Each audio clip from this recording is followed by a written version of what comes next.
என்னை பெற்றெடுத்த தாய்க்கும் தமிழ் அன்னைக்கும் எனது முதல் வணக்கம்.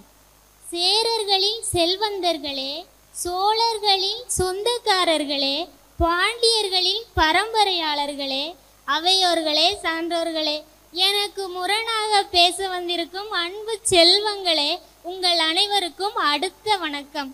சினமெனும் சேர்ந்தாரை கொல்லி இனமென்னும் ஏம புனையை சுடும்.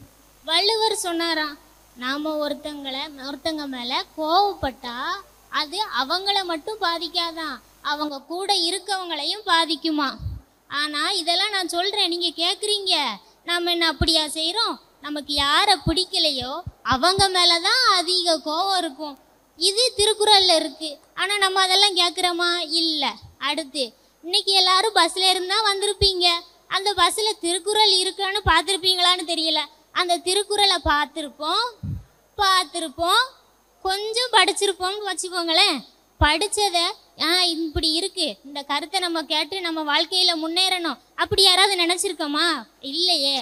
அடுத்து, சோழ நாட்டு மன்னன் மனுநீதி சோழன், அவரு தன்னோட மகனுக்கு ஒரு தண்டனை கொடுத்தாரு. என்னன்னு தெரியுமா? சோழ நாட்டு மன்னன், அந்த மன்னனோட மகன் தெரியாம ஒரு கண்ணுக்குட்டி மேல தேரை ஏத்திடுவான். அந்த தாய் நீதி கேட்டு மன்னன்கிட்ட போய் இந்த மாதிரி ஏத்திட்டாங்க அந்த உடனே சொன்னோடனே அந்த மன்னன் நீதி கொடுக்குறான். என்னன்னா, என் மகன் தெரியாம ஏத்திட்டான், அதே மாதிரி நான் அவனுக்கு தண்டனை கொடுப்பேன்ட்டு மகனையே தேர்ல ஏத்தி கொள்ளுவாங்க. அப்போ அந்த கதைகள் அப்படி இருக்குது. இப்போ அப்படியா நடக்குது? தான் மகன் தப்பு பண்ணா இல்லவே இல்லை, என் மகன் தப்பே பண்ணியிருக்க மாட்டான்னு சொல்லி அவனுக்கு தண்டனையே கொடுக்க மாட்டாங்க. இந்த கதையெல்லாம் எதுக்கு? நம்ம பொழுதுபோக்குக்கு தானே கேட்குறோம். அடுத்து, எல்லாருக்கும் போர் அடிச்சுன்னா என்ன செய்வீங்க? சாங் கேட்பீங்க. இப்போ சொல்கிறேன். சங்கமம் படத்தில் மார்கழி திங்கள் மதி நிறைந்த நன்னாளாம் அப்படின்னு இருக்கு. சரி, அடுத்து, பார்த்திபன் கனவு படத்தில் கணா கண்டேனடி தோழி, கணா கண்டேனடி தோழி, இந்த பாடல்லாம் எங்கேருந்து வந்துச்சுன்னு நினைக்கிறீங்க? திருப்பாவையில் ஆண்டாள் எழுதிய பாடலாம். ஆனால் நாம் என்ன செய்கிறோம்? நேரம் போகலன்னா பாட்டை போட்டு இந்த பாடல்களை தானே கேட்குறோம்.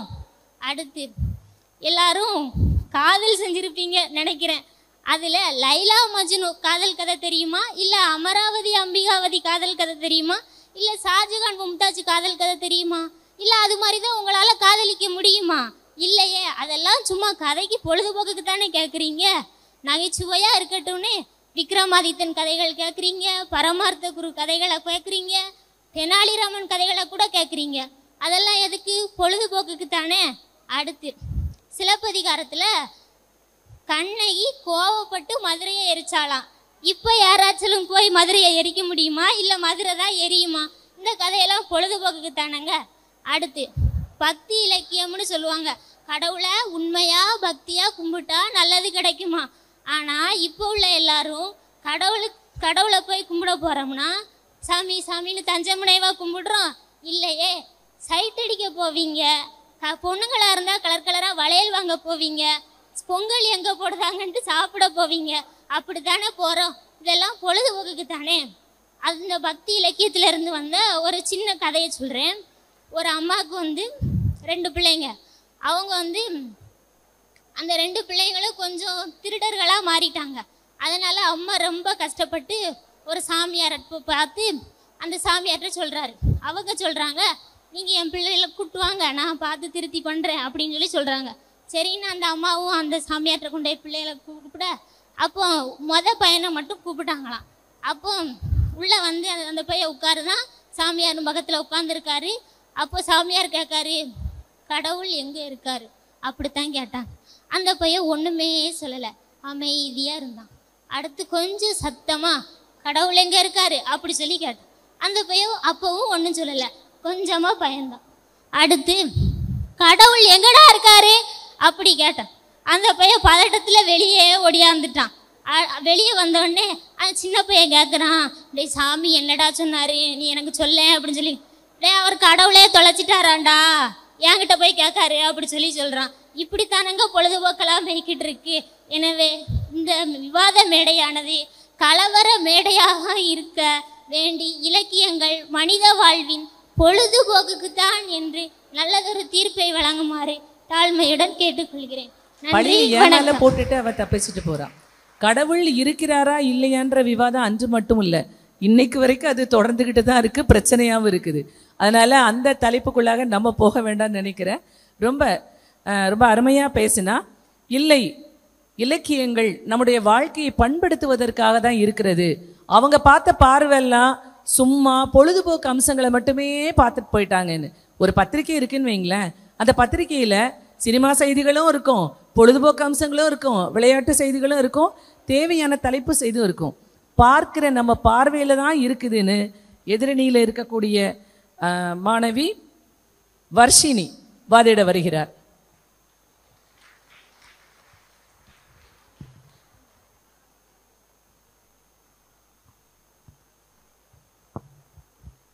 அவையோர் அனைவருக்கும் என் முதற்கண் வணக்கங்கள். இன்று இலக்கியம் மனித வாழ்வில் பொழுதுபோக்கிற்கா அல்லது பண்படுத்துவதற்கா என்ற தலைப்பு மிகவும் அருமையாக இருக்கிறது. அதில் நான் இலக்கியம் என்பது மனித வாழ்வை பண்படுத்துவதற்கே என்ற தலைப்பில் எனது வாதத்தை இம்மேடையில் சமர்ப்பிக்கின்றேன். இலக்கியம் என்றால் என்ன? ஒரு மொழியின் எழுதப்பட்ட படைப்புகளின் தொகுப்பையே இலக்கியம் என்று கூறுவார்கள். இலக்கியத்தை இலக்கு கூட்டல் இயம் என்று பிரிக்கலாம். இலக்கு என்றால் என்ன? ஒரு கொள்கை அல்லது நோக்கம் என பொருள்படும்.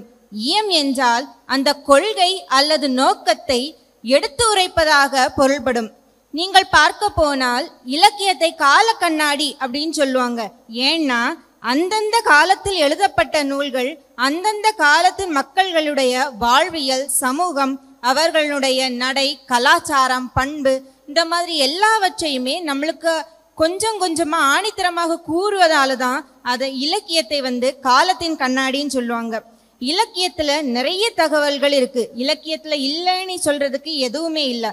அப்படி நம்ம தமிழ் மொழியில வந்த இலக்கியங்கள் ஒரு மனிதன் எப்படி வாழ வேண்டும், எப்படி வாழக்கூடாது என்பதை மிகவும் ஆணித்தரமாக எடுத்து இயம்புகிறது. எனவே நம் தமிழ் மொழியில் எழுந்த இலக்கியத்தை நாம் படிப்பதால் நம் வாழ்வு செம்மையாகும். பின் இலக்கியங்கள் நம் வாழ்வை பண்படுத்துகின்றது என்பதில் எந்த ஒரு குழப்பமும் இல்லை. இப்பொழுது இலக்கியத்தை எடுத்து பார்த்தால் ஆற்றுப்படை, சங்க காலத்திலே ஆற்றுப்படை என்ற ஒரு இலக்கியம் தோன்றிற்று. ஆற்றுப்படை என்றால் என்ன? பெற்றார் பெறார்க்கு வழிபடுத்துதல் ஆகும். அதாவது பரிசு பெற்ற ஒருவர் பெற விரும்பும் ஒருவருக்கு வழிபடுத்துவதே ஆற்றுப்படை எனப்படும். இந்த ஆற்றுப்படையை என்ன பொறுத்தவரை எந்த காலத்திற்கும் முக்கியமானது என்றே நான் கூறுவேன். ஏனென்றால் ஒரு தீய வழியில் செல்பவர்களை ஆற்றுப்படுத்தலாம். ஒரு மனிதனுக்கு நீ இதையெல்லாம் செய்தால் உனக்கு நன்மை கிடைக்கும் என்று நாம் ஆற்றுப்படுத்தலாம். நம் ஆசிரியர்களை கூட பாருங்கள், நாம் வழிதவறி செல்கின்ற போது நம்மை ஆற்றுப்படுத்துகிறார்கள். எனவே இது எந்த காலத்திற்குமே ஒரு முக்கியமான ஒன்றாகத்தான் நான் கூறுவேன். ஆற்றுப்படையில், திருமுருக ஆற்றுப்படையில் சைவ சமய மக்கள் எவ்வாறு ஆலயங்களுக்கு செல்ல வேண்டும், அவர்கள் ஆடை அணிகலன்களை எவ்வாறு அணிய வேண்டும் என்று மிகவும் அழகாக எடுத்து கூறியது. அதுபடிதான் நாம் இன்றும் நடக்கின்றோம். எனவே இலக்கியங்கள் இன்றும் பண்பட்டுதான் வருகின்றது. திருக்குறளில் பார்க்க போனால் திருவள்ளுவர் எழுதிய திருக்குறள் அவர் கூறுகின்றார், கற்க கசடர கற்பவை கற்ற பின் நிற்க அதற்கு தக. ஒரு நல்ல நூலை படிக்க வேண்டும், பின் அந்த நூலில் உள்ள கருத்துக்களின்படியே நாம் வாழ்க்கையை நடக்க வேண்டும். இன்றும் அவ்வாறுதான் நாம் நல்ல வழியிலேயே நடக்கின்றோம், முதியோர்களை மதிக்கின்றோம், நம் பண்பாட்டு பாரம்பரியத்தை பாதுகாக்கின்றோம். இதிலிருந்து தெரியவில்லையா நாம் இலக்கியம் எவ்வாறு பண்பட்டு வருகிறது என்று? இன்று கூட பொங்கல் என்று ஒரு விழா கொண்டாடினால் அனைத்து கல்லூரிகளிலுமே கூட நாம் உடனே பாரம்பரிய துணிகளை தானே அணிந்து கொண்டு வருகிறோம். இதுவே ஒரு எடுத்துக்காட்டாகத்தானே இருக்கின்றது. அன்று கணியன் பூங்குஞ்சனார் அழகாக கூறினார், யாதும் ஊரே யாவரும் கேளீர், தீதும் நஞ்சும் பிறர் தர வார என்று கூறினார். அதாவது நாம் அனைவரும் ஒரே குலமாக, ஒரே சமூகமாக, ஒரே குடும்பமாக வாழ்ந்தால் நமக்கு எந்த ஒரு பிரச்சனையும் வராது. அனைவரும் ஒரே இனமாக இருக்க வேண்டும். ஒரு மனிதனுடைய தீமையும் நன்மையும் அவன் செய்கின்ற செயலிலிருந்தே அவனுக்கு தோன்றும். எனவே கல்வி, விருந்தோம்பல் இவ்வாறு அனைத்திலும் நாம் இலக்கியத்தை பயன்படுத்தி வருகின்றோம். தமிழக பரம்பரை கூட அப்படித்தான். அதில் கூட நாம் பண்பட்டு இன்றும் அந்த வழக்கிலேயே இருக்கிறோம். நாம் தந்தை, தாய், பாட்டன், பாட்டி, பூட்டன், பூட்டி, சேயோன், சேயோள், பரன், பறை பெயரன் பெயர்த்தி கொள்ளு பெயரன் கொள்ளு பெயர்த்தி எள்ளு பெயரன் எள்ளு பெயர்த்தி இந்தவாறு நாம் பரம்பரை பெயர்களையே நாம் இன்றும் சொல்லிக் கொண்டிருக்கிறோம். இவ்வாறு பல விஷயங்களில் நாம் பார்க்க போனால் இலக்கியங்கள் இன்றும் பண்பட்டுதான் வருகின்றது. எனவே உங்களுக்கு இந்த பொழுதுபோக்குக்காக பல செல்போன் மொபைல் இந்த மாதிரி உங்களுக்கு நிறைய இருக்கு. ஆனா இலக்கியங்கள் என்றுமே பண்படுத்துவதற்காக மட்டுமே, ஒரு மனிதன் நல்ல வழியில் இருப்பதற்காக மட்டுமே. திருக்குறளில் கூட திருவள்ளுவர் வெறும் 2 அடிகளிலேயே ஒரு மனிதன் எப்படி வாழ வேண்டும் எப்படி வாழக்கூடாது என்பதை மிகவும் ஆணித்தரமாக எடுத்து கூறுகின்றார். நட்பு என்றால் என்ன, நல்லது நட்பு எது, தீய நட்பு எது, ஒழுக்கம் என்றால் என்ன, பண்பு என்றால் என்ன, இவ்வாறு நம் இலக்கியத்தை செம்மைப்படுத்தி நம்மையும் சிறப்படைய செய்கிறது. எனவே இலக்கியம் மனிதனை பண்படுத்துவதற்காகவே என்று கூறி இந்த மேடையில் எனக்கு வாய்ப்பளித்தமைக்கு நன்றி கூறி விடைபெறுகிறேன். நன்றி, வணக்கம். ரொம்ப அருமையாக பேசினான். திருக்குறளை பொழுதுபோக்கிற்கு படிக்கிறாங்களாங்கிற மாதிரி இருந்தது. ஒருவேளை மொபைல் ஃபோனில் திருக்குறளை படித்ததுனால பொழுதுபோக்குன்னு இந்த அணி நினச்சிட்டாங்களோ என்னவோ தெரியல. இல்லை பொழுதுபோக்கிற்காக மட்டும்தான் இலக்கியங்கள், அது வாழ்க்கையில் பயன்படுத்த முடியாது அப்படின்னு சொல்லிட்டு ராஜதேவிக்கு சப்போர்ட்டா அனுப்பிரியா இப்பொழுது பேச வருகிறார். உங்களது பலத்த கரகோஷத்தோடு. அவையோர் அனைவருக்கும் எனது அன்பான வணக்கங்கள். நான் இங்கு சங்க இலக்கியங்கள் மனித வாழ்வின் பொழுதுபோக்கிற்கே என்ற தலைப்பில் ஒரு சில கருத்துக்களை கூறலாம் என வந்துள்ளேன். இங்க இத்தனை பேர் இருக்கீங்க, இதுல எத்தனை பேர் இங்க சங்க இலக்கியத்தை பத்தி கூற போறாங்க, நம்ம கொஞ்சம் பயன்பெறுவோம் அப்படின்னு வந்திருக்கீங்க, இல்ல பொழுதுபோக்குக்காக தான் வந்தேன் அப்படின்னு இருக்கீங்க? எனக்கு தெரியும் நிறைய பேரு பொழுதுபோக்குக்கு சரி கொஞ்சம் டைம் போகும் அப்படின்னு கேட்கறதுக்காக தான் வந்திருக்கீங்கன்னு எனக்கு தெரியுது. இருந்தும் அவங்க ஏதோ சரி கொஞ்சம் பண்படுத்த பத்தி சொல்றாங்க, சரி கேட்டுருவோம்.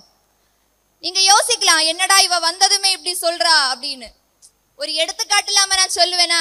ஒரு எடுத்துக்காட்டோடய போவோம். நம்ம ஒரு பூங்காக்கு போறோம், நிறைய பூ இருக்கும், பார்ப்போம், ரசிப்போம், அதோட மனத்தை சுவாசிப்போம். இப்போ நான் வர வழியில பார்த்தேன், அங்க பக்கத்தரையில வந்து நிறைய புக் வச்சிருக்காங்க. இதுல எத்தனை பேர் உள்ள என்ன புக் இருக்குன்னு ஆர்வத்தோட போய் பார்த்தீங்க, இல்ல என்னதான் இருக்குன்னு சும்மா போய் ஒரு டைம் பாஸ்க்கு போய் பார்ப்போம் அப்படின்னு பார்த்தீங்க? நான் டைம் பாஸ்க்கு தான் போனேன், நீங்க எப்படி போனீங்கன்னு தெரில. ஆனா நிறைய பேர் இப்போ பொழுதுபோக்குக்காக தான் புத்தகங்களை வாசிக்கிறாங்க. புத்தக திருவிழால போய் ஒரு கடமைக்கு ஒரு புத்தகத்தை எடுக்கிறாங்க, அங்க ஒரு அலமாரில இருக்கும், எடுக்கிறாங்க, வீட்டை கொண்டு வராங்க, அதுக்குன்னு நம்ம ஒரு அலமார வைக்கிறோம், அவ்வளோதான். படிக்கவும் மாட்டோம், என்ன இருக்குன்னு கத்துக்க மாட்டோம். அதுக்கப்புறம் எல்லா புத்தகத்திலையுமே நூல் பயன் அப்படின்னு குறிப்பிட்டிருக்கு. எத்தனை பேர் அதை படிச்சு நாங்க பயன் பட்டிருக்கோம் அப்படின்னு கூறுவீங்க? கண்டிப்பா கிடையாது. பொழுதுபோக்குக்கு வாசிக்கிறோம், அப்படியே தூக்கி அந்த புத்தகத்தை அங்க வைக்கிறோம். அதுக்கப்புறம் சிலப்பதிகாரத்துல கோவலன் வந்து கண்ணகியை விட்டுட்டு மாதவி கூட போயிடுவான். ஆனா கண்ணகி வந்து என்ன பண்ணுவா, கோவலன் வந்து வருவான் அப்படின்னு சொல்லிட்டு அவளுக்காக காத்து காத்து அப்படியே இருப்பா. ஆனா இப்ப யோசிச்சு பாருங்க, எந்த பொண்ணாவது வெயிட் பண்ணிருக்காளா? பசங்களை உங்களை தான் கேட்கிறேன், வெயிட் பண்ணிருக்காளா? இல்ல தானே. முன்ன சொல்லுவாங்க த்ரிஷா இல்லைன்னா நயன்தாரா அப்படின்னு, இப்ப பொண்ணுங்க சொல்றாங்க விஜய் இல்லைன்னா சூர்யாடா அப்படின்னு. உண்மைதானே, புத்தகத்தை பொழுதுபோக்குக்காக தான் வாசிக்கிறார்கள். அதுக்கப்புறம் சீரா புராணத்துல ஒரு மான் வந்து ஒரு வாக்கு கொடுக்கும், அதோட உயிர் போகும்னு தெரிஞ்சும் கூட அது கொடுத்த வாக்குக்காக அது திரும்பி வந்து வரும். ஆனா இப்போ இந்த காலத்துல பாருங்க, எவனும் சொன்ன வாக்க காப்பாத்துறது கிடையாது. படத்துல விஜய் சொல்றாரு, எனக்கு யார்கிட்டயும் இல்லாத கெட்ட பழக்கம் ஒண்ணு இருக்குது, என்ன சொன்ன வார்த்தைய காப்பாத்துறது. படத்துல மட்டும்தான், நடைமுறையில இருக்கா? கிடையவே கிடையாது. எவனுமே சொன்ன வார்த்தையை காப்பாத்துறதே கிடையாது. ஒரு பொழுதுபோக்குக்கு அந்த நூல் படிக்கிறோம், அதுல என்ன பயன் இருக்கு? எதுவுமே கிடையாது. பொழுதுபோக்குக்கு வாசிக்கிறோம், அவ்வளவுதான். அப்படி நிறைய நூல் இருக்கு. அடுத்து பௌத்த தத்துவத்துல புத்தர் சொல்றாரு, எந்த உயிரினத்தையுமே நம்ம வந்து காயப்படுத்தக்கூடாது அப்படின்னு. ஆனா இன்னைக்கு ஞாயிற்றுக்கிழமை வந்தாலே ஆடு எடுக்கவா கோழி எடுக்கவா அப்படிதான் எல்லாருமே யோசிச்சுட்டு இருக்காங்களே தவிர அதை கொல்லக்கூடாது அப்படின்னு யாருமே முடிவெடுக்கல. என் தங்கச்சி கூட கேட்கிறா, போன ஞாயிற்றுக்கிழமை எங்க அம்மா இறைச்சி எடுக்கல, அம்மா இறைச்சி இல்லைன்னா எனக்கு சாப்பாடே வேண்டாமா அப்படின்னு. அப்படிதான் ஒரு நூலுடைய பயனை யாருமே உணர்றது கிடையாது. முன்னாடி நம்ம ஸ்கூல் படிக்கும்போது பார்த்துருப்போம், கொசுவை அடிச்சு எண்ணிட்டு இருப்போம். ஏன் அது ஒரு உயிர் கிடையாதா? அதையும் நம்ம காயப்படுத்துறோம் தானே. அப்ப அந்த நூலுடைய பயன்ல நம்ம யாருமே கண்டுக்கிறது கிடையாது. ஒரு பொழுதுபோக்குக்காக தான் நம்ம பாக்குறோம். அதுக்கப்புறம் விருந்தோம்பல் பற்றி அவங்க அருமையா சொன்னாங்க. ஆனா இப்போ விருந்தோம்பலே இல்ல. முன்னாடி எல்லாம் ஒரு வீட்டுல திருமணம்னா அப்படி வீடே அப்படி களை கட்டும், பெரிய பந்தல் எல்லாம் வச்சு பாக்ஸ் எல்லாம் வச்சு அடபுட அப்படி. ஆனா இப்போ கேட்டரிங் சர்வீஸ் கொடுக்குறாங்க. யாரோ எவனோ தெரியாது வருவான், சாப்பாடு எடுத்து வைப்பான், வேணும்னா சாப்பிடு, அவ்வளவுதான். இதுல எங்கெங்க விருந்தோம்பல் இருக்கு? ஒரு பொழுதுபோக்குக்காக தான் அந்த நூலையே அவங்க படிச்சிருக்காங்க. அப்புறம் ஆற்றுப்படை நூல்ல சொன்னாங்க கொடுக்கிறது அப்படின்னு. ஆனா இப்போ உள்ள காலகட்டத்துல இன்னைக்கு போய் வாங்கிட்டு வந்திருப்பாங்க, பக்கத்து வீட்டுல கேட்பாங்க, இப்படி அங்க ஏதோ கொடுத்தாங்க, நீ போய் வாங்கிட்டு வந்தியா? வீட்டுலதான் இருக்கும். இல்லடி நான் போவே இல்லை, அப்படி ஒண்ணு கொடுத்தாங்களா அப்படின்னு. தனக்கு கிடைச்ச பயன் யாருக்குமே கிடைக்கணும் அப்படின்னு இப்ப யாருமே நினைக்கிறது கிடையாது. ஏன் நீங்க நினைப்பீங்களா? கண்டிப்பா கிடையாது. என் தம்பி நேத்துக்கு இடே தம்பி ஏதாவது பாயிண்ட்ஸ் எடுத்தியாடா? இல்லவே இல்லக்கா, நான் எடுக்கவே இல்லை. இப்ப நான் முடிச்ச அப்புறம் என்னெல்லாம் சொல்ற போறான்னு எனக்கு தான் தெரியும். அப்படிதான் ஒவ்வொரு நூலையும் மாணவர்கள் இப்போ யாருமே உணர்ந்து படிக்கிறது இல்லை. ஏன்னா அது ஒரு பொழுதுபோக்கு தான் அப்படின்னு என்னோட கருத்தை சொல்லி நிறைவு பெறுறேன். நன்றி. புத்தகத்தை எடுப்போம், பார்ப்போம், ரசிப்போம் அப்படின்னு ஒரு எதுகை மோனையோட பேசினா இல்லையா? இந்த பயன்படுத்தக்கூடிய பழக்கம் புத்தகத்தை அவ பொழுதுபோக்கா பார்த்துருந்தா கூட வந்திருக்கும் தானே அப்படின்னு நான் சொல்லலை. இந்த அணியில் இருக்கிறவங்க எதிர்வாதம் பண்றதுக்காக தயாரா இருக்கிறாங்க. அடுத்ததாக ஜாஸ்மின்.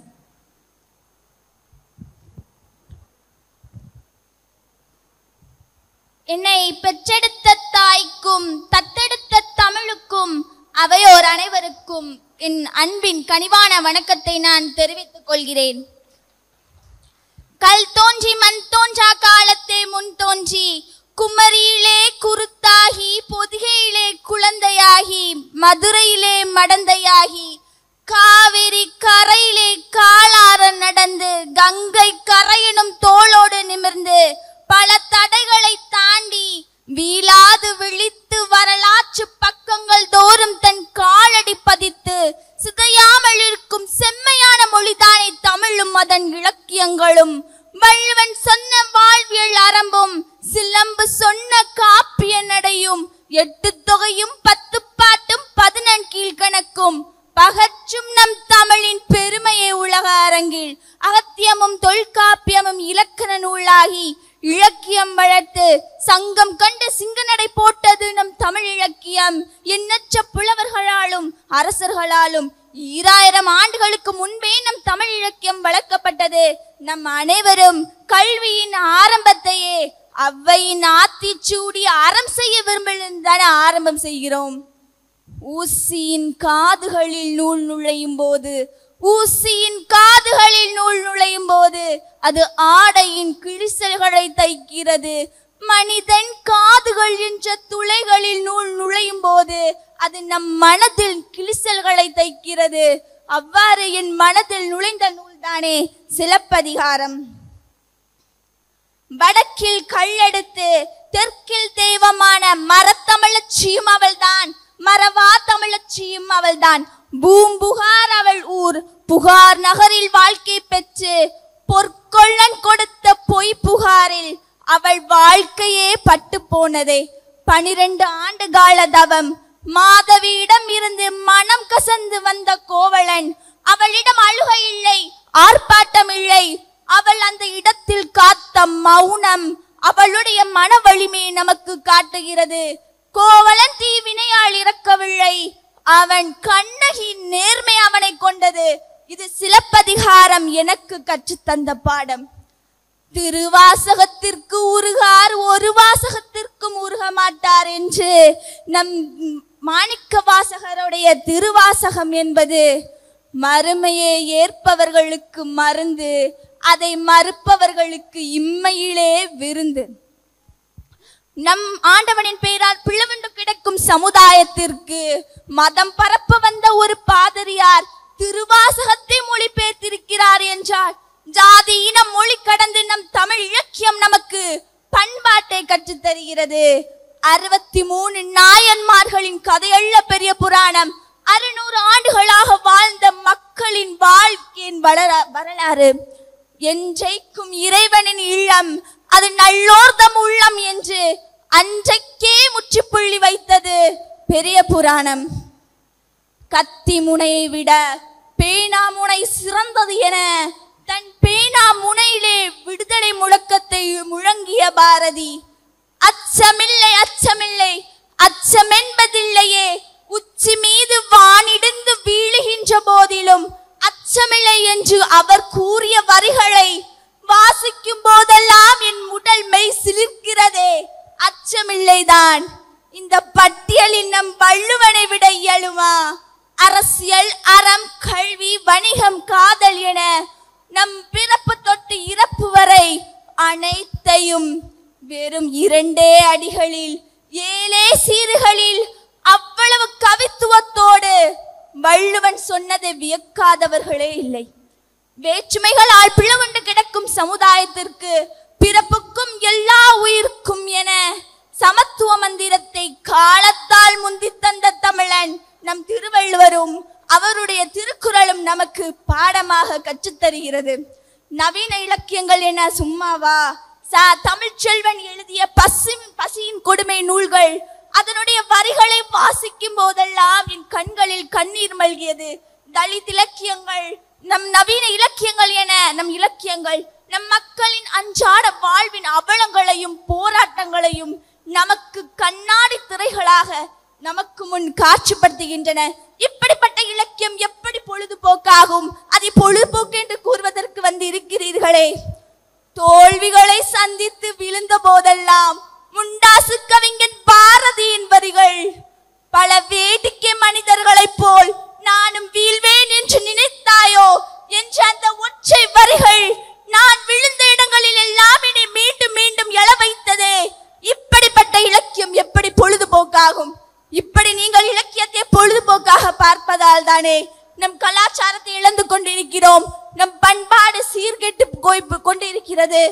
நம் இல்லங்களிலும் உள்ளங்களிலும் தமிழ் இலக்கியங்கள் வீழ்ந்து கொண்டிருக்கின்றன. தமிழில் பேச தெரியாவிட்டால் பெருமை என்று நாம் நமக்கே கருதி கொள்கிறோம்.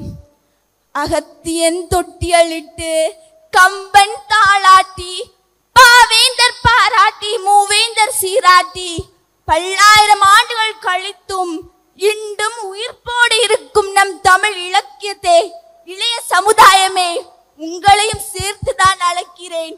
வந்து அதன் வரலாற்றை படித்து பாருங்கள். அது உங்களை பற்றி பிடித்து கொள்ளும். வரலாறு படித்தவர்களால் தானே அதை படைக்க முடியும். என் தமிழ் இலக்கியத்தின் பெருமைகளை கூற எனக்கு வாழ்நாள் போதாது, இந்நாளும் போதாது. பலமுறை என்னை தட்டி விட்டார்கள். ஆதலால் நடுவர் அவர்களே, நீங்கள் எங்கள் அணிக்கே தீர்ப்பு தரும்படி கேட்டுக்கொண்டு நீ சீக்கிரம் உட்கார்ந்தாதான் தீர்ப்பே தருவோம் என்று கூறி விடைபெறுகிறேன். நன்றி. சிலப்பதிகாரம் தொடங்கி பாரதியார் வரிகள் நம்மளை பண்படுத்தாம பொழுதுபோக்கிற்கா பயன்படுத்துறோன்னு ரொம்ப அருமையா பேசினா, என்ன கொஞ்சம் அதிகமா பேசிட்டா. அடுத்ததாக இல்லை பொழுதுபோக்கிற்காகவே என்ற அணியில் அக்ஷயா. கொஞ்சம் கைத்தட்டலாமே. வணக்கம். இலக்கியங்கள் மனித வாழ்வை பொழுதுபோக்கா பண்படுத்துதா? அதுதான் இன்னைக்கான விவாதம். நான் சொல்றேன், பொழுதுபோக்குக்கு தான் இன்னைக்கு இருக்கு. இதே ஒரு விவாதம் கொஞ்ச நாளுக்கு முன்னாடி இருந்தா வேணா நம்பலாம்.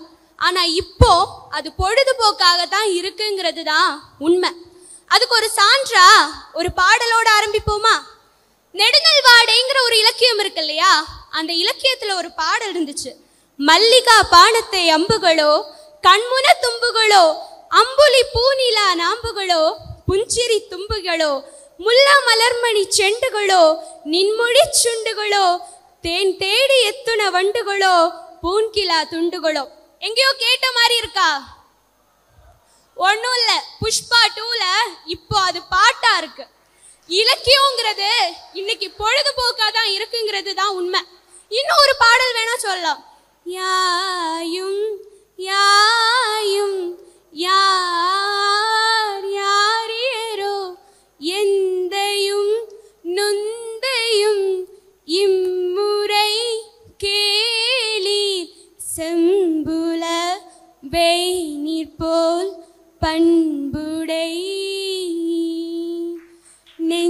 நெஞ்சம் தான் கலந்தனவே கலந்தனவே. இது ஒரு திரைப்படல் பாடல்னு நினைக்கலாம், இல்ல இது குறுந்தொகை பாடல், அதுல இருந்து எடுத்திருக்காங்க. அப்போ இது பொழுதுபோக்கு தானே, இப்ப பொழுதுபோக்கு தானே. இன்னும் இருக்கு, ஔவையாரை ஏளனம் செய்து ஒருத்தர் சொல்லியிருப்பார். உடனே ஔவையார் அதுக்கு பதிலடி கொடுக்கிற மாதிரி ஒண்ணு சொல்லியிருப்பாங்க. 8.25 லட்சணமே எமனேறும் பரியே மட்டர் பெரியம்மை வாகனமே முட்டமேர் கூரையில்லா வீடே குளராவன் தூதுவனே அரை யாரையடா சொன்னியது அப்படின்னு சொல்லிட்டு ஔவையார் சொல்லியிருப்பாங்க. இதே டயலாக் தான் ஏற்கனவே MS பாஸ்கர் அவங்க திரைப்படத்திலையும் பயன்படுத்தியிருப்பாங்க. அப்போ இலக்கியம் பொழுதுபோக்குக்கு தானே இப்போ பயன்படுது. இன்னும் ஒரு கருத்து இருக்கு, திருமந்திரத்துல திருமூலர் சொல்லியிருப்பார், அன்பே சிவம் அப்படின்னு. இன்னைக்கு அப்படி எல்லார்கிட்டையும் அன்பா இருந்தாங்கன்னா ஏங்க இப்போ வன்முறைகள்லாம் நடக்கணும்? நடக்காதே. அந்த இலக்கியத்தை பார்த்துட்டு அப்படியே படிச்சுட்டு இன்னைக்கு இருக்கிறவங்க நடக்கிறாங்கன்னா நினைக்கிறீங்க? இல்லவே இல்லை.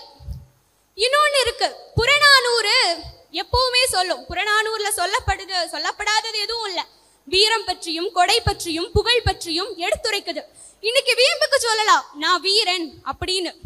ஒரு ஆயுதத்தை எடுத்துட்டு போடா, ஒரு வன்முறை நடக்குதுன்னா எப்போ என்னால போக முடியாதுன்னு ஒதுங்குற காலம் தானே இது. அப்ப எப்படி இலக்கியம் இன்னைக்கு பண்படுத்துற மாதிரி இருக்கு? இத முன்னாடி சொன்னா ஒத்துக்கலாம், இப்போ ஒத்துக்க முடியாது. இன்னும் அதியமான் ஔவையாருக்கு நெல்லிக்கனி கொடுத்திருப்பாங்க, கேள்விப்பட்டிருப்போம். நீண்ட ஆயுளுக்காக கொடுத்திருப்பாங்க. இன்னைக்கு யாராவது நினைக்கிறோமா இவன் நல்லா நிறைய நாள் வாழணும், சந்தோஷமா இருக்கணும்? இல்ல நம்ம வாழணும் அப்படித்தானே, நம்மளை பத்தி தானே நம்ம நினைக்கிறோம். அதுக்கப்புறம் தானே பிறகு இருக்கிறவங்களை பத்தி எல்லாம் நினைக்கிறோம். இதுதானுங்க உண்மை.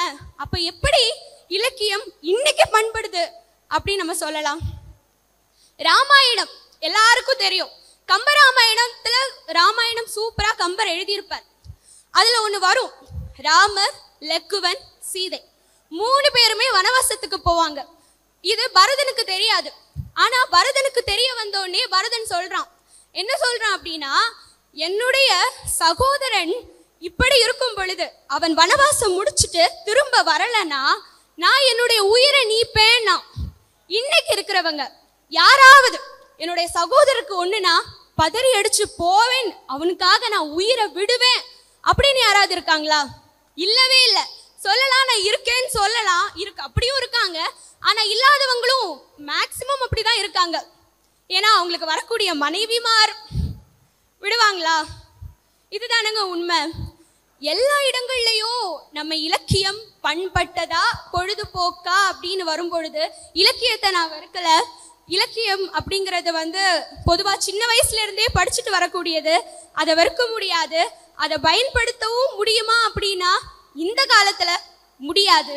என்னதான் சொன்னாலும் முடியாதுதான். இது ஒரு காலத்துல இருந்தது. இந்த காலத்துல முதல்ல அவங்களுடைய ஒருத்தருடைய சுயநலத்தை பார்த்துட்டு தான் பிறருடைய நலத்தை பார்ப்பாங்க. அதுதான் உண்மை. அதனால இலக்கியம் மனித வாழ்வில் பொழுதுபோக்குக்கே என்று சொல்லி என் விவாதத்தை முடிக்கிறேன். அதாவது அவ அணிக்கு பெருமை சேர்க்கிறதா நினைச்சிட்டு எதிரணிக்கு நிறைய பாயிண்ட் எடுத்து கொடுத்துட்டு போயிருக்கிறா. இலக்கியம் படித்தவர்களுக்கு புரியும். இறுதியில் நாம் அதை பேசலாம். அவளுக்கு நமது வாழ்த்துதலை தெரிவித்துக் கொள்வோம். அடுத்ததாக பண்படுத்துவதற்கே என்ற அணியில் பேசுவதற்காக இவாஞ்சலின் தன்னுடைய விவாதத்தை எடுத்து வைக்கிறார்.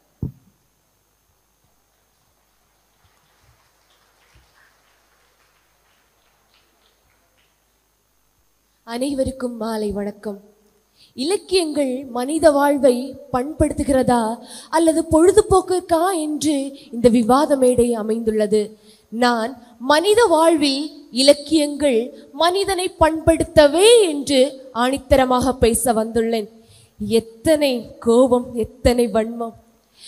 இலக்கியங்கள் மனிதனுடைய வாழ்வை நன்றாகவே நெறிப்படுத்துகிறது என்று திருக்குறள் பேரவையை நிறுவிய பழனியப்பன் கூறுகிறார். இலக்கியங்கள் மனிதன் எப்படி வாழ வேண்டும், எப்படி வாழக்கூடாது, அவன் என்ன செய்ய வேண்டும், என்ன செய்யக்கூடாது, அவன் எப்படி பேச வேண்டும், அவன் எதை பேசக்கூடாது, அவன் யாரை தன் நண்பனாக கொள்ள வேண்டும், யாரை ஒதுக்கி வைக்க வேண்டும், எப்படி நடக்க வேண்டும், எப்படி பழக வேண்டும், யாரிடம் அன்பு செலுத்த வேண்டும் என்று நமக்கு கற்றுத்தந்து நம்மை பண்பான பாதையில் நடத்துகிறது இந்த இலக்கியங்கள். 11 கணக்கு நூல்கள் ஒன்றான பழமொழி 400 ஒவ்வொரு பழமொழிகளும் மனிதனுடைய வாழ்க்கையில் மனிதன் எவ்வாறு பண்படுத்த வேண்டும், பண்பாக வாழ வேண்டும் என்று கற்றுத்தருகிறது. உங்கள் அனைவருக்குமே தெரியும், ஏட்டு சுரக்கா கூட்டுக்கு உதவாது. இதோட உண்மையான மீனிங் யாருக்காவது தெரியுமா? ஏட்டில் எழுதிய சுரக்காய் என்றுமே கூட்டுக்கு உதவாது. எல்லாருக்கும் தெரியும், 1000 பொய் சொல்லி ஒரு கல்யாணத்தை நடத்தலாம். இன்னைக்கு பல இளைஞர்கள் தலையில கை வச்சுட்டு சொல்லுவாங்க, 1000 பொய் சொல்லி ஒரு கல்யாணத்தை நடத்தலான்னு சொன்னாங்கல்ல, நான் ஒரே ஒரு பொய் தானே சொன்னேன், ஏன் என் கல்யாணம் நின்றுடுச்சுன்னு. அதோட உண்மையான மீனிங் அது கிடையாது. 1000 பொய் சொல்லி கல்யாணம் நடத்தலாம், 1000 வீடுகளுக்கு சென்று ஒரு கல்யாணத்தை நடத்த வேண்டும். இனிமையாவது புரிஞ்சுக்கோங்க, 1000 பொய் சொல்லி எத்தனை கல்யாணம் வேணுங்க நடத்துங்க, ஆனா 1000 வீடு போய் சொல்லி ஒரு கல்யாணத்தை நீங்க நிச்சயம் நடத்தணும். அடுத்தது எல்லாருக்குமே தெரியும், யானைக்கு ஒரு காலம் என்றால் பூனைக்கும் ஒரு காலம் உண்டென்று. நம்ம எங்கேயாவது தோத்து போயிட்டோம்னா சொல்லுவோம், ஏய் யானைக்கு ஒரு காலம்னா எனக்கும் ஒரு காலம் உண்டு. ஆனா இதோட உண்மையான மீனிங் அது கிடையாது. ஆனைக்கு ஒரு காலம் உண்டு என்றால் பூனைக்கும் ஒரு காலம் உண்டு. ஆ என்றால் ஆவினம், பசு கூட்டம். பசு கூட்டத்தில் பசுவிடமிருந்து பெறப்படுகின்ற நெய்யை இளமை பருவத்தில் உண்டால் நமக்கு பொலிவு கிடைக்கும். அதுதான் ஆனைக்கு ஒரு காலம் உண்டென்றால் பூனைக்கு பூவிலிருந்து பெறப்படும் தேனுக்கும் ஒரு காலம் உண்டு. அதை முதுமையான வயதில் உட்கொண்டால் நாம் பலவிதமான நோய்களிலிருந்து தப்பலாம். இனியாவது யாராவது உங்ககிட்ட வந்து யானைக்கு ஒரு காலம் உண்டுன்னா பூனைக்கு ஒரு காலம்னு சொன்னா பதிலடி கொடுங்க. பல பெற்றோர் தங்களோட குழந்தைகளை அடிக்கிறதுக்கு முன்னாடி கம்பெடுத்துட்டு ஒண்ணு சொல்லிதான் அடிப்பாங்க. அடி உதவுது போல அண்ணன் தம்பி உதவ மாட்டான். நானும் பலமுறை வாங்கியிருக்கேன். ஆனா நேத்துக்கு தான் எனக்கு விஷயம் தெரிஞ்சது, அடி உதவுது போல் அண்ணன் தம்பி உதவ மாட்டான் என்றால், அடி என்றால் திருவடி. இறைவனாகிய திருவடியை நாம் சேரும் போது இறைவன் நமக்கு உதவுவது போல எந்த அண்ணன் தம்பியும் எந்த இரத்த உறவுகளும் எந்த உறவினர்களும் உதவ மாட்டார்கள் என்பதுதான் இதற்கான பதில். நாளைக்கு யாராச்சும் உங்களை கம்பெடுத்துட்டு இந்த டயலாக் சொல்லிட்டு அடிக்க வந்தாங்கன்னா திருப்பி சொல்லுங்க, உங்களுக்கு அன்னைக்கு அடியே விழாது, இதுக்கு நான் கேரண்டி. அடுத்தது சங்க இலக்கிய வரலாறுகள் பலவிதம் இருக்கு. அதெல்லாம் நமக்கு ஒவ்வொன்றை கற்று தருகிறது. நல்லதை சொல்ல நற்றினை, குறுகலாய் சொல்ல குறுந்தொகை, ஐயத்தை நீக்க 500, பாசமாய் சொல்ல பதிற்று 10, பரிவாய் சொல்ல பரிபாடல், கனிவாய் சொல்ல கலித்தொகை, புரிதலாய் சொல்ல புறநானூறு, அனைத்தையும் ஒருங்கே சொல்ல அகநானூறு. இப்படிப்பட்ட இலக்கியங்கள் இருக்கும்போது, இப்படிப்பட்ட இலக்கியங்கள் இருக்குது, இதை விட எப்படிப்பா ஒரு மனுஷனுடைய வாழ்வை பண்படுத்த முடியும்? நீங்களாவது தெரிஞ்சுக்கோங்க. இன்னைக்கு விலை மாதுவை கூட அவளது விருப்பமின்றி தொடாத பல உத்தம இளைஞர்கள் இங்கு இருக்கிறார்கள். ராமனா இருப்பதை விட சீதையை தொடாத ராவணனாக இருப்பதே மேலுன்னு இந்த இலக்கியம் தாங்க நமக்கு கற்று தருது. ஆனா அவங்க கண்ணகியை பற்றி பேசுறாங்க, மதுரையை எரிக்கத்தான் முடியுமா என்று. ஆனால் இன்றைக்கு கண்ணியமான இளைஞர்கள் இருப்பதற்கு இந்த இலக்கியங்களும் ஒரு காரணம் தாங்க. இன்றைக்கு எத்தனையோ கடையேழு வள்ளல்களை நாம் பார்த்திருக்கோம். அவர்கள் எத்தனையோ தான தர்மங்களை செய்திருக்கிறார்கள். கூத்தராற்று படையில் கூட ராஜாவிடமிருந்து பரிசு பெற்று வரும்போது தான் பெற்ற இன்பத்தை இவர்களும் பெற வேண்டும் என்று சொல்லி பிறருக்கு வழிகாட்டும் ஆற்றுப்படையை நாம் இந்த இலக்கியத்தில் தான் கற்றுக்கொள்ள முடியும். நாம் எல்லோருக்கும் தெரியும், சுடர்தொடை கேழாய் தெருவில் நாம் ஆடும். அதாவது உண்ணு நீர் விக்கினேன் என்றாள். அந்த பையன் அந்த பொண்ணோட கையை பிடிக்கும் போது இவ சத்தம் போடுவா. அப்போ அவங்க அம்மா ஓடி வருவாங்க, என்னன்னு கேட்பாங்க. அப்போ அவ தன் காதலனை அந்த இடத்துல விட்டு கொடுக்காம அவனுக்கு உண்ணு நீர் விக்கினான் என்று அவனை விட்டு கொடுக்காத அந்த பண்பை நாம் பார்க்க முடியும். இங்க யாரோ சொன்னாங்க காதலிக்கத்தான் முடியுமான்னு. ஏங்க எப்படி காதலிக்கணும் இலக்கணம் நமக்கு கற்று தருதுங்க. யாயும் யாயும் என்ற பாடலை அவங்க வேண்டா பொழுதுபோக்கா எடுத்திருக்கலாம், ஆனா அது கிடையாது உண்மை. என் தாயும் உன் தாயும் யாரோ, என் தகப்பனும் உன் தகப்பனும் யாரோ, நீயும் நானும் யாரோ, ஆனால் ஒன்றாக சந்தித்து இன்று செம்மண்ணில் மழை நீர் எவ்வாறு ஒன்றிணைகிறதோ அது போல நம் இரு மனங்களும் ஒன்றிணைந்து என்கிறதை, எப்படி திருமணம் நடக்க வேண்டும் என்பதை கூட அழகாக கற்றுத்தருகிறது. ஒருவேளை அது சினிமா பாட்டா வந்ததுனால அவங்களுக்கு அது பொழுதுபோக்கா இருக்கலாம், ஆனா இலக்கியங்கள்ல வர 1-2 பாட்டா இருந்தாலும் அது மக்களோட மனதுல சென்று அது அவங்களோட காதல் பாட்டாக மாறி இன்றைக்கும் மனித வாழ்வை பண்படுத்துகிறது என்றால் அதை மாற்ற முடியாது. நீங்க ஒத்துக்கிட்டா ஒத்துக்கோங்க, இல்லைன்னா போங்க. ஆனா இன்றைய மனித வாழ்வில் இலக்கியங்கள் பண்படுத்துகின்றது பண்படுத்துகின்றது பண்படுத்துகின்றது என்று ஆணித்தரகமாக கூறி என் விவாதத்தை முடித்துக் கொள்கிறேன். நன்றி. மிகவும் அருமையாக சொன்னான். இந்த செம்புல பெயல் நீர் போல் பாட்டு இவளுக்கு பொழுதுபோக்கி இருக்காங்க. உண்மையாவே அந்த படத்துல அந்த பாடல் வைத்தது எதற்குன்னா, எப்படி ஒருவர் நேசிக்கிறவர்கள் எப்படி வாழ வேண்டும் என்பதற்காக, எப்படி அவர்கள் வாழ வேண்டும் என்பதை பண்படுத்துவதற்காக தான் அந்த பாட்டு. அவள் ஒருவேளை தவறா புரிஞ்சுட்டா, நீங்க எல்லாம் சரியா புரிஞ்சுக்கணும் அப்படிங்கிறதுக்காக தன்னுடைய கருத்தை ரொம்ப ஆணித்தரமா வைத்து விட்டு அமர்ந்திருக்கிறார். இல்லை பொழுதுபோக்கிற்காக தான், கடைசியா நான் ஒரு ஆள் இருக்கேன், நான் பேசுனதுக்கு அப்புறமேல நீங்க உங்க தீர்ப்பெல்லாம் சொல்லலாம் அப்படிங்கிற மாதிரி எதிர்பார்த்து காத்திருக்கிற அபிநயாவை அன்புடன் அழைக்கிறோம். அவையோர் அனைவருக்கும் அன்பிற்கண் வணக்கம். இலக்கியம் நம் வாழ்வில் பொழுதுபோக்கிற்காகவா பண்படுத்துவதற்காகவான்னு அடிச்சு பேச வரலங்க. நமக்கு வன்முறை ஆகாது. எனக்கு தெரிஞ்சதை சொல்லலான்னு வந்தேன். நம்மள எத்தனை பேர் தமிழ் இங்கிலீஷ் லிட்ரேச்சர் எடுத்திருக்கோம்? எத்தனை பேரோட வாழ்க்கை பண்படுத்தி நல்லா இருக்குன்னா தெரிஞ்சுக்கலாமா? சரி, நமக்கு லிட்ரேச்சர் படிச்ச பிள்ளைங்கள் கிட்ட அது ஏன் எடுத்தீங்கன்னு கேட்டா, அதான் ஈஸியா நம்ம படிக்கிறதுக்கா எடுத்திருக்கோம். சரி, நம்ம அதெல்லாம் விட்டுருவோம். லிட்ரேச்சர் படிச்ச பிள்ளைங்களுக்கு அதுல உள்ள கிராமர் தெரியுமா, இல்ல ஸ்டோரிஸ் தெரியுமா? அதாவது பேலட்னா என்ன, யாப்பிலக்கணம்னா என்னன்னு தெரியுமா? இல்ல தலைவன் தலைவி காதல், பசலை நோய், அந்த நாவல்கள் ஞாபகம் இருக்குதா? சொல்லலாம் இது இலக்கியம் இல்லையா? இலக்கியம் தான். நம்ம எக்ஸாம்ஸ்க்கு வேண்டியோ டைம் பாஸ்க்காகவோ பொழுதுபோக்கா அதை படிச்சோமே தவிர பண்படுத்த படிக்கல. மற்ற டிபார்ட்மெண்ட் ஸ்டூடெண்ட்ஸ் 4 செமஸ்டரா படிச்ச இலக்கியம் அந்த மாணவனை பண்படுத்த மாற்றி இருக்கலாம். ஏன்னா அவங்க டைம் பாஸ்க்கு படிச்சதுனாலதான் அவங்க மாற்றல.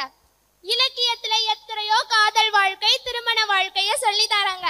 அத நம்ம வாழ்க்கையில யூஸ் பண்ணி இருந்தா இன்னைக்கும் பிரேக்கப்பும் ஆகாது, டிவோர்ஸ்னு சொல்லிட்டு கோர்ட் வாசல் முன்னாடி நின்று இருக்க மாட்டாங்க.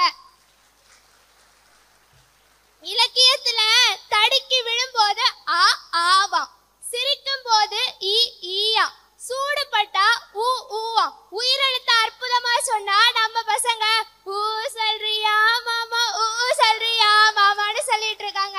இதுல பண்படுத்துறதுக்கா இருக்குது. சரி, இலக்கியம் வாழ்க்கையை பிரதிபலிக்கும் கண்ணாடியா. இந்த கருத்து உண்மையான்னு கேட்டா சில அறிஞர்கள் இல்ல. ஏன் அப்படின்னா இலக்கியம்னாலே கற்பனை, அதான் டெலிலோன்னு மென்டல் ஹெல்த் இல்லாம சுத்திட்டு இருக்காங்க. இலக்கியத்துல வர கவிதைய படிச்சு வாழ்க்கையில முன்னேறுங்கடான்னு சொன்னா, பெண்ணே எனக்கு உன் மேல ஆசை, இதை எப்படி உன்கிட்ட பேச, எக்ஸ்ட்ராவா முளைக்குது மீச, நம்ம கல்யாணத்தன்னைக்கு பூசன்னு சொல்லி நம்ம பசங்க பாடிட்டு இருக்காங்க. யாதும் ஊரே யாவரும் கேளீர், தீதும் நஞ்சும் பிறர் தர வாரா, கணியன் பூங்குன்றனார் சொன்னது. எல்லாரும் நம் மக்கள், எல்லாரும் நம் உறவினர்கள்னு நம்ம அதை பயன்படுத்தி இருந்தோம் அப்படின்னா இன்னைக்கு ஏங்க உக்ரைன் ரஷ்யா போர், பாலஸ்தீன இஸ்ரேல் போர்லாம் நடக்குது? எல்லாரும் நம்ம உறவினர்கள்னு பார்த்திருந்து பெண்கள் எல்லாத்தையும் சகோதரிகளா மதிச்சிருந்தாங்க அப்படின்னா இன்னைக்கு நாட்டுல நடக்கக்கூடிய எத்தனையோ சம்பவங்களை நம்ம தடுத்திருக்கலாம். இலக்கியம் பண்படுத்துதுன்னு சொன்னா இன்னைக்கு கொரியன் வெஸ்டர்ன் கல்ச்சருக்கு பின்னாடி போயிட்டு இருக்கோம். பிடிஎஸ் ஞாபகம் மறக்க முடியுமா? சரி, பொம்பளை பிள்ளைங்க தான் பிடிஎஸ் பின்னாடி போறாங்கன்னு பார்த்தா நம்ம பசங்க என்னன்னா பிளாக் பிங்க், லிசான்னு சொல்லிட்டு இருக்காங்க. அதுக்கப்புறம் எல்லாமே இந்த உலகத்துல பொழுதுபோக்கா மட்டும்தான் போயிட்டு இருக்கு. நம்ம இன்னைக்கு கூட அந்த பாமா மேம் பெரிய நாவலிஸ்ட், அவங்க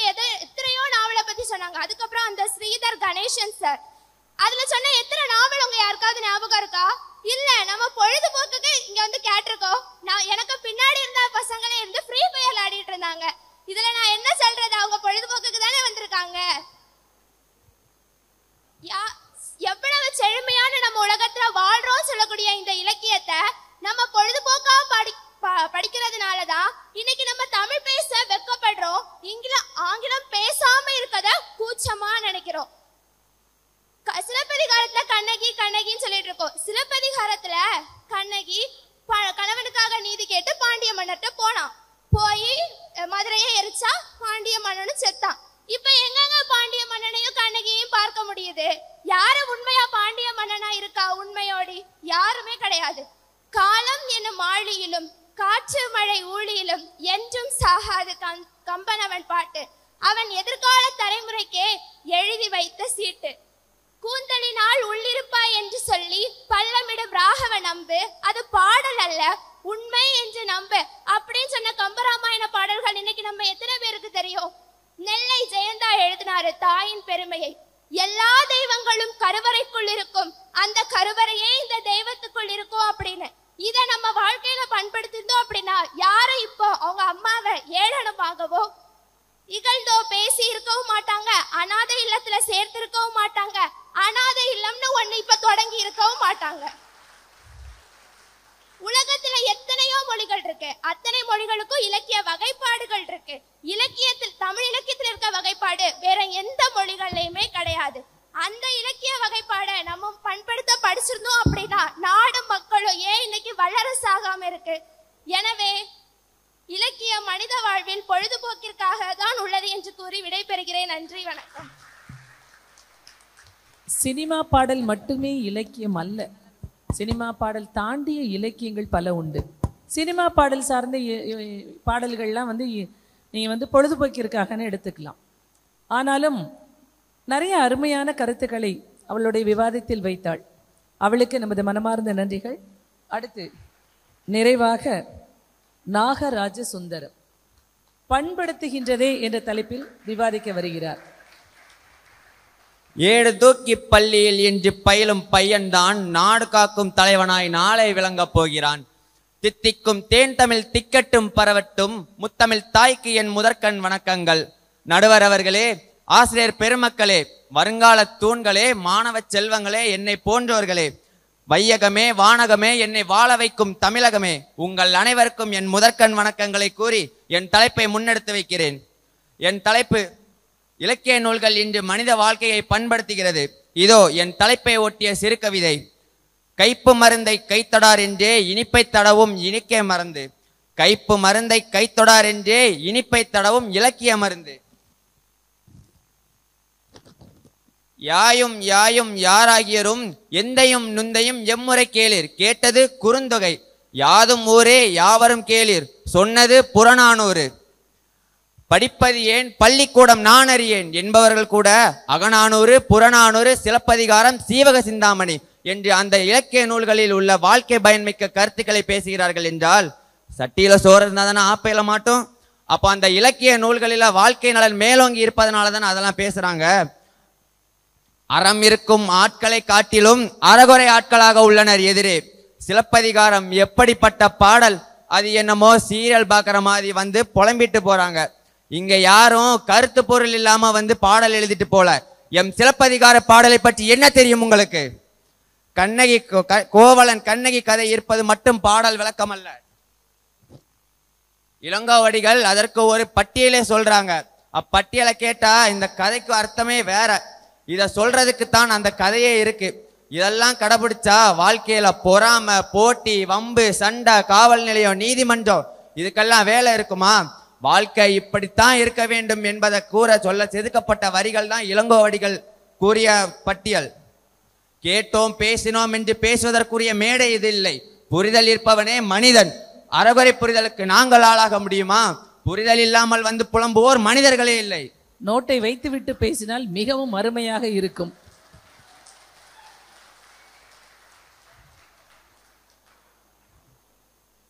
மிரட்டுறது கூட நோட்டை வச்சு மிரட்டினா எப்படி?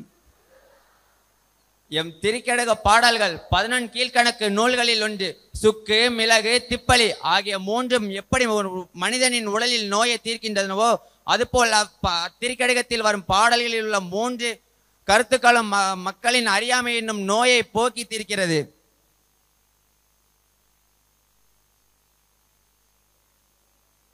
வாழ்க்கையில ஒரு முறையாவது இந்த பகுதியை படிச்சிருந்தா தானே இப்போ இந்த அருமை மிக்க இலக்கிய நூல்களை பொழுதுபோக்குன்னு சொல்ல நமக்கு நாக்கு வருமா?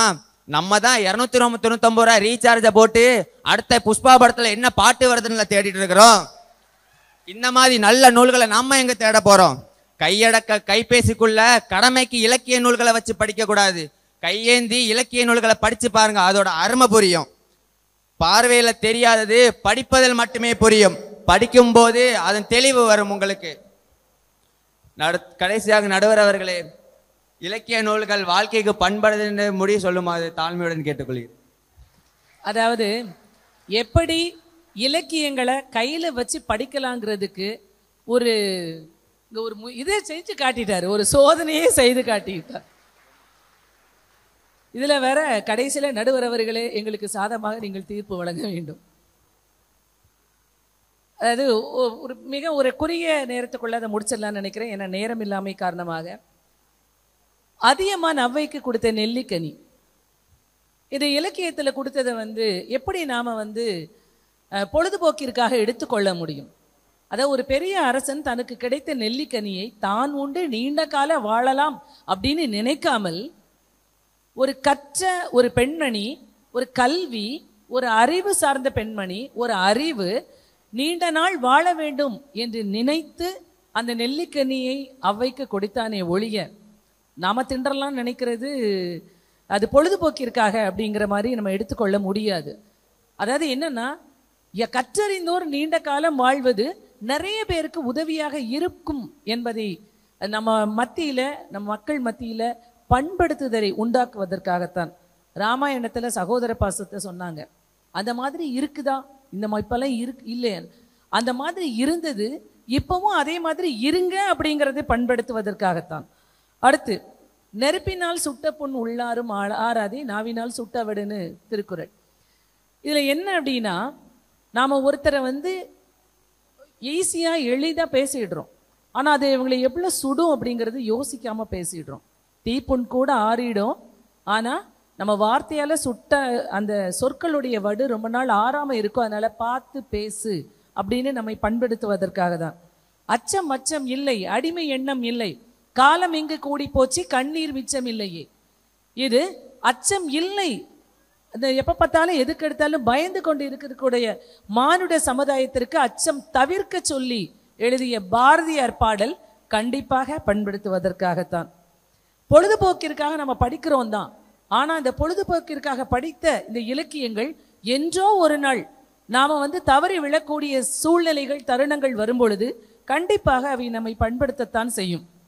அதனால இந்த சொல்றியா மாமா, சொல்றியா மாமா சொன்னா இல்லையா, இந்த மாதிரி சினிமா பாடல்கள் வேணா மிகவும் அதனுடைய இலக்கிய நயம் குறைந்து காணப்படலாம். ஆனா உண்மையான இலக்கிய பாடல்கள் மனித வாழ்க்கையை மேம்படுத்துவதற்காக, பண்படுத்துவதற்காகவே இருக்கிறது. யாதும் ஊரே யாவரும் கேளீர் கனியின் பூங்குன்றனார். எவ்வளவு ஒரு உலகமே ஒத்துக்கொண்ட ஒரு வார்த்தை, ஒரு சொற்றொடர். இது நாம வெறும் பொழுதுபோக்கிற்காக எடுத்துக்கொள்ளவே முடியாது. நிறைவாக இலக்கியங்கள் கடந்த காலத்தை பற்றிய நுண்ணறிவை வழங்குகிறது, எதிர்காலத்திற்கு நம்மை வழி நடத்துகிறது, ஒரு மனிதனை அறிவார்ந்த வாழ்க்கை வாழ உதவுகிறது. எனவே நீங்க பொழுதுபோக்கிற்கு படித்தாலும் சரி, பண்படுத்துவதற்காக படித்தாலும் சரி, நிறைய புத்தகங்கள், இலக்கியங்களை படியுங்கள். கண்டிப்பாக அது உங்களை ஏதாவது ஒரு நேரத்தில், ஒரு சமயத்தில் உங்களை பண்படுத்தும் என்று கூறி, இலக்கியங்கள் நம் வாழ்க்கையில் பண்படுத்துவதற்காகவே என்ற தீர்ப்பினை வழங்கி நல்ல வாய்ப்பிற்கு நன்றி கூறி விடைபெறுகிறேன். நன்றி, வணக்கம்.